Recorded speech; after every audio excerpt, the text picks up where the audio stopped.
เคนจะพาพี่น้องมาติดตามความคืบหน้าล่าสุดพี่น้องในการที่จะเฮ็ดบ้านสร้างเฮือนให้น้องพรพี่น้องอัปเดตล่าสุดจากบ่าวเตียงทองพี่น้องประมาณ1 ชั่วโมงที่ผ่านมานี่คือความคืบหน้าล่าสุดพี่น้องตอนนี้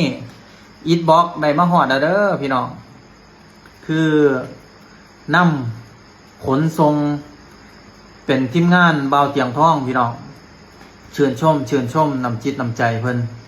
ทุนสร้างนี่ก้อนแรกน่าจะมาจากน้องพรพี่น้องที่พ่อแม่พี่น้องที่เพิ่นเมตตาสงสารบริจาคให้ที่เจน้อมเพิ่นนำไปมอบให้อันนี้คือก้อนแรกแล้วทุนก้อนที่2เพิ่นก็สมทบทุนก็แม่นว่าบ่าวเตียงทองพี่น้องบ่าวเตียงทองพร้อมกับทีมงานและ FC ของบ่าวเตียงทองที่จะซอยเหลือน้องพรในครั้งนี้พี่น้องนี่ก็ถือว่าเป็นข่าวดีอีกข่าวนึงที่เห็นแล้วก็ใจฟูเนาะพี่น้องเนาะแล้วก็ส่วนเจน้อมพี่น้องก็มีข่าวแว่วๆว่าจะมาเป็นกรรมกรซอยกันเฮ็ดเฮือนให้น้องพรพี่น้องเจน้อม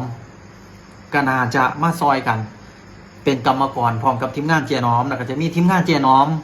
อินฟูผู้ยิ่งเบอร์ต้นๆของประเทศลาวแล้วก็บ่าวเตียงทองอินฟูผู้ชายเบอร์ต้นๆของประเทศลาวเช่นกันพี่น้องจะมาสมทบพี่น้องเหือแห้งแล้วก็ทุนการสร้างบ้านให้น้องพรในครั้งนี้อันนี้ก็ถือว่าเป็นนิมิตหมายอันดีพี่น้องไอ้ที่สังคมเฮาบ่ทิมบ่ปากันที่สังคมนี่ซอยเหลือกันพี่น้องบ่ว่าสิเป็นทั้งเหือแห้งแล้วก็จำนวนเงินต่างๆพี่น้องคือบ่าวเตียงทองเพิ่นก็มีพี่น้องแฟนคลับ FC หลายพี่น้องเพิ่นก็สมทบเข้ามานั่นแหละพี่น้องก็เบิ่งเนาะแต่ว่าข่าวดีล่าสุดตอนนี้ก็คือได้ดีเริ่มแล้วในการเฮ็ดเฮือนครั้งนี้เนาะก็แสดงความดีใจนำน้องพรสำหรับ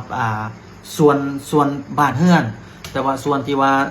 สามีของน้องที่ยังบ่สามารถออกมาจากทำได้ตอนนี้อันนั้นบ่าวเคนก็แสดงความเป็นห่วงเป็นใยให้กำลังใจน้องต่อไปเนาะพี่น้องเนาะ